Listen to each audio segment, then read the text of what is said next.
బాలకోటయ్య గారు, శ్రీశైలం గారు, బాలకోటయ్య గారు, ఈ శుభ సందర్భంగా మీకు మాట చెప్పాలి. శ్రీశైలం గారు, చెప్పండి. మనిషి ఎంతకాలం పోతాడో నాకు తెలియదు, కానీ ఎంతకాలం జీవిస్తాడో ఎప్పుడు మరణిస్తాడో తెలియని రోజులు ఇవి. నిజంగా మాలాంటి వాళ్ళకైతే అమరావతి ఒక దేవుడు పెట్టిన ఒక భిక్ష అండి. అమరావతి లేకపోతే బాలకోటయ్య లేడండి. ఆఖరికి పోతులు బాలకోటయ్య కాస్త అమరావతి బాలకోటయ్యగా మారాడండి.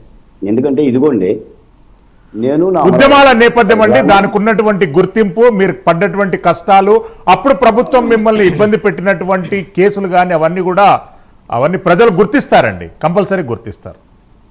నేను నా అమరావతి రణము రక్తం రాజస్వం. నేను మాట చెప్తా శ్రీశైలం గారు, నాతో కలిసి తిరిగిన వాళ్ళు ఎంతోమంది వసూలు బాసారంటే చాలా మంది, దాదాపు 273 మంది ప్రత్యక్షంగా కానీ పరోక్షంగా కానీ వీళ్ళు వసూలు బాసారండి. నేను వాళ్ళు పెట్టిన అన్నం తిన్నానండి. అంటే ఆ రోజు నా కర్కశ విధానంలో మహిళలను పొత్తి కడుపు మీద పెట్టి తన్నటం, మహిళల జాకెట్ శ్రీశైలం కాదు ఎద మీద చెయ్యేసి అరెస్ట్ చేశారండి. అవునండి, నేను కూడా అప్పుడు ఉన్నానండి, ఆ కవరేజ్ కి నేనున్నాను, నాకు తెలుసు, ప్రత్యక్ష సాక్షి నేను. శ్రీశైలం గారు, పోలీసులు ఎప్పుడైనా మహిళలను ఎద మీద చెయ్యేసి అరెస్ట్ చేస్తారండి. అంటే ఎంత దాష్టీకం చేశారంటే వాళ్ళని అగౌరవపరిస్తే వాళ్ళు కమ్మ సామాజిక వర్గం కాబట్టి మళ్ళీ వాళ్ళు శిబిరాలకు రారు కాబట్టి అని కులపరంగా కూడా విచక్షణ రహితంగా చాలా దారుణం చేశారు. నిజంగా నాటి నాజీల పరిపాలన, నియంత్రణ పాలన నేను చూడలేదు, కానీ నేను అమరావతిలో ప్రత్యక్షంగా రజాకారుల పాలన అంటే ఎలా ఉంటుంది, నాజీల పాలన అంటే ఎలా ఉంటుంది, జగన్మోహన్ రెడ్డి గారి పరిపాలన అంటే అనేది ప్రత్యక్షంగా కళ్ళతో చూశాం కాబట్టే అన్ని ఆవేదనలు చెందాం. నేను అనేది ఏంటి సార్ అంటే, రాజకీయాలు చేయొచ్చు, కానీ ఈ నపుంసక రాజకీయాలు చేయకూడదు. ఇప్పటికి కూడా నపుంసక రాజకీయాలు చేస్తున్నారు వైసీపీ పార్టీ వాళ్ళు. ఒక్కొక్కడు హైదరాబాద్లో కూర్చొని పరిచయించి మాట్లాడుతున్నారు. అంటే చంద్రబాబు నాయుడు గారి యొక్క ఇమేజ్ మీద లోకేష్ గారిని, పవన్ కళ్యాణ్ గారిని నోటికొచ్చినట్టు, అంటే మాకు భావ ప్రకటన స్వేచ్ఛ ఉందని చెప్పి పరితెగించి మాట్లాడుతున్నా సార్. కొన్ని చట్టాల్లో కొన్ని చర్యలు తీసుకోలేకపోతున్నాం.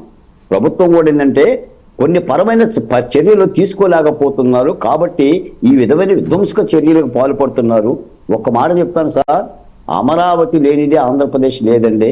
అమరావతి ఆంధ్రప్రదేశ్కి ఒక తలమానికం. రేపొద్దున విశ్వనగరిగా, మహానగరిగా భారతదేశంలో 28 రాష్ట్రాలతో పాటు తెలుగోడు నాకంటూ ఒక రాజధాని ఉందని చెప్పి సగర్వంగా గుండె మీద చెయ్యేసుకొని తిరగగలిగే నగరం అండి. కాబట్టి ఇలాంటి కుచిత్తు రాజకీయాల పట్ల ప్రజలు అప్రమత్తంగా ఉండాలి. శ్రీశైలం గారు, అభివృద్ధి కోసం ఎలా అయితే నిరంతర పోరాటం చేస్తామో అమరావతి రక్షణ కోసం కూడా నిరంతరమైన పోరాటం చేయాలి. ప్రజాస్వామ్యంలో ఎన్ని చట్టాలున్నా, ఎన్ని హైకోర్టు తీర్పులున్నా, ప్రభుత్వం అంత బలోపేతం ఉన్నా, శ్రీశైలం గారు మీలాంటోళ్ళు, నాలాంటోళ్ళు, యావత్ రాష్ట్ర ప్రజలు అంటే ఈ నాగుపాముల పట్ల, కట్లపాముల పట్ల, అమరావతి మీద కాటేసే విషనాగుల పట్ల, కులాల మధ్య, మతాల మధ్య, ప్రాంతాల మధ్య చిచ్చు పెట్టే ఈ వితండ పోకడిని కాపాడుకోవాలి. ప్రజాస్వామిక వాతావరణం అండి. తప్పనిసరిగా ఇది కూడా ఒక నిత్యమైన పోరాటంగా ఉండాలి. లేకపోతే ఏంటంటే ఇప్పటికీ కూడా గజెట్ నోటిఫికేషన్ వస్తున్నా కూడా బొత్స లాంటి వాళ్ళు కూడా మాట్లాడుతున్నారంటే వాళ్ళ వ్యూహం ఏంటి, వాళ్ళ ఎత్తుగడ ఏంటి, వాళ్ళ ఉద్దేశాలు ఏంటి? అసలు జగన్మోహన్ రెడ్డి గారి జెండా బీగుదామనా, లేదా జగన్మోహన్ రెడ్డి గారి మీద కోపమా, లేదా అమరావతి మీద కోపమా, లేదా ఈ ప్రాంతీయ రుగ్మతలు ఏంటి అంటే ఆ ప్రాంతాలను రెచ్చగొట్టడం సార్. 136,000 కోట్ల రూపాయలతో డేటా సెంటర్ వస్తుంటే విశాఖపట్నానికి కాదండి, అది అమరావతి అండి. త్రీ సిటీ ఎక్కడుంది సార్? తిరుపతిలో కదా. ఇప్పుడు 3 ప్రాంతాలు అభివృద్ధి జరుగుతుంటే కళ్ళు కాయలు కాసేలాగా అబద్ధాలు చెప్పి ప్రజలను ఏమార్చే ప్రయత్నం జరుగుతున్నారు. ఏదేమైనా రాష్ట్ర ప్రజలు అప్రమత్తంగా ఉండాలి. శ్రీశైలం గారు, రాష్ట్ర ప్రజలు అప్రమత్తంగా ఉండాలి. కూటమి ప్రభుత్వాన్ని మళ్ళీ గెలిపించుకోవాల్సిన బాధ్యత ప్రజలు తీసుకోవాలి. ఆ కర్తవ్య సాధనలో మేము ముందుంటామండి. దళితులుగా, సోషల్ బోర్డు చైర్మన్ గా, అమరావతి ఉద్యమ నాయకుడిగా బాలకోటయ్య ముందుంటాడు. తప్పనిసరిగా తూర్పారబడతామండి. ప్రతి విమర్శకు తూర్పారబడతాం. ప్రజాస్వామికంగా సమాధానం చెప్తాం. వాళ్ళకిలాగా మేము బూతులు మాట్లాడాం. మాకు బూతులు వచ్చినా, భాష వచ్చినా, మడతైటి వచ్చినా కూడా ప్రజాస్వామికంగా ఉద్యమంలో ఎలా అయితే సమాధానం చెప్పాలో అలాగే సమాధానం చెప్తాం. ఎట్టి పరిస్థితుల్లో వైసీపీ పార్టీ కానీ, జగన్మోహన్ రెడ్డి గారి కానీ అధికారం అనే కుర్చీ దగ్గర కూడా రానేమని చెప్పి ఈ సందర్భంగా తెలియజేస్తున్నారు. మన కృష్ణాంజనేయులు గారు, కన్క్లూజన్ పాయింట్గా చెప్పండి.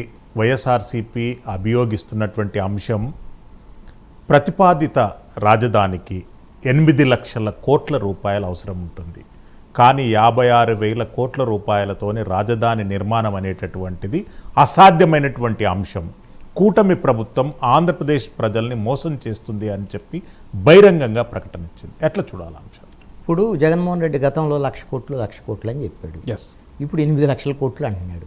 మీకు అందుకనే చాలా స్పష్టంగా ఈ ప్రభుత్వం చేసినటువంటి అధికారిక ప్రకటన ప్రకారంగా ఏం జరుగుతుంది నిజంగా అమరావతిలో నిర్మాణాలు ఉన్నాయన్నది అధికారికమైన ప్రకటన. అసెంబ్లీ భవనం మే 28, 2028 ఎస్ పూర్తవుతుంది అనేటు. హైకోర్టు భవనం జూన్ 20, 2028. ఎస్. అదేవిధంగా ఐకానిక్ టవర్స్ అంటే మెయిన్ ఈ ఐకానిక్ టవర్స్ సంబంధించిన కీలకమైనటువంటి అడ్మినిస్ట్రేటివ్ బిల్డింగ్. Yes, August 4, 2028. అదేవిధంగా ట్రంక్ రోడ్లు మే 27, 2027. అమరావతి లేఅవుట్లకు సంబంధించి లేఅవుట్లు మే 27, 2028. ఏదైతే ఈ నిర్మాణాలకు సంబంధించినటువంటి విషయంలో మొత్తము పరిపాలనా భవనాలు, అదేవిధంగా అమరావతి పరిపాలన, హైకోర్టు వీటికి సంబంధించినటువంటి ఇప్పటికే ఆల్రెడీ ఎమ్మెల్యేలకు సంబంధించినటువంటి టవర్ల పూర్తయినటువంటి పరిస్థితి ఉంది. ఆల్రెడీ రంగులు వేసుకొని వాళ్ళకి అప్పగించడానికి సిద్ధమైనటువంటి పరిస్థితి ఉంది.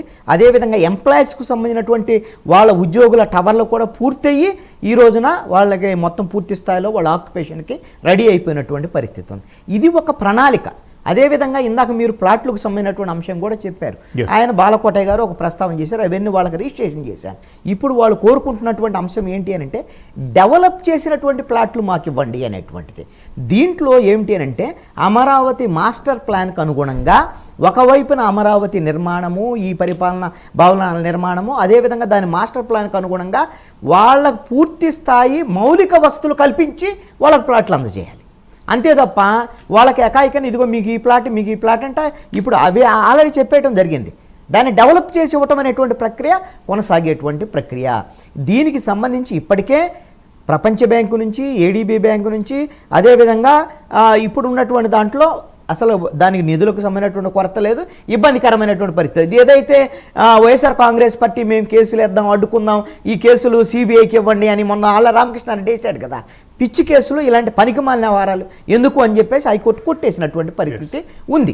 ఈ విధంగా వైఎస్ఆర్ కాంగ్రెస్ పార్టీ అడ్డుకునేటువంటి ప్రయత్నం ఒకవైపున చేస్తూ, అసత్యమైనటువంటి ప్రచారం ఇంకొక వైపున చేస్తూ, అమరావతి నిర్మాణం జరగట్లేదు అనేటువంటి విధంగా ఈ ప్రచారం చేసేటువంటి ప్రయత్నాలు జరుగుతున్నాయి తప్ప వాస్తవమైనటువంటి స్థితి చాలా స్పష్టంగా అక్కడ నిర్మాణ ప్రక్రియ కొనసాగుతుంది. మీరు ఎవరైనా సరే ఎప్పుడైనా మీరు ఆంధ్రప్రదేశ్కి వస్తే మీరు 3 షిఫ్టుల్లో అర్ధరాత్రి కూడా పనులు జరుగుతున్నాయి అక్కడ. అందుకనే ఏదైనా సరే ఒక అక్కడ నిర్మాణాలకు సంబంధించినటువంటి విషయంలో ఒక క్లారిటీగా స్పష్టంగా ప్రభుత్వ ప్రకటన చేసి ముందుకెళ్ళేటువంటి ప్రయత్నం చేస్తుంది. మీరు అడిగారు తాత్కాలిక రాజధానిలో తాత్కాలికమైనటువంటి భవనాలు గతంలో నిర్మించినటువంటి అన్నీ కూడా శాశ్వతమైనటువంటి భవనాలే. తాత్కాలికమైన కార్యాలయాలు ఉన్నాయి, వాటిల్లోనే జగన్మోహన్ రెడ్డి పాలన చేశాడు. ఇప్పుడు ఆ భవనాల నుంచి పూర్తి స్థాయి భవనాలకు ఇప్పుడు మారుతుంది. ఆ భవనాలు ఇంకొక దానికి ఉపయోగించుకునేటువంటి పరిస్థితి అయితే ఉంటుంది.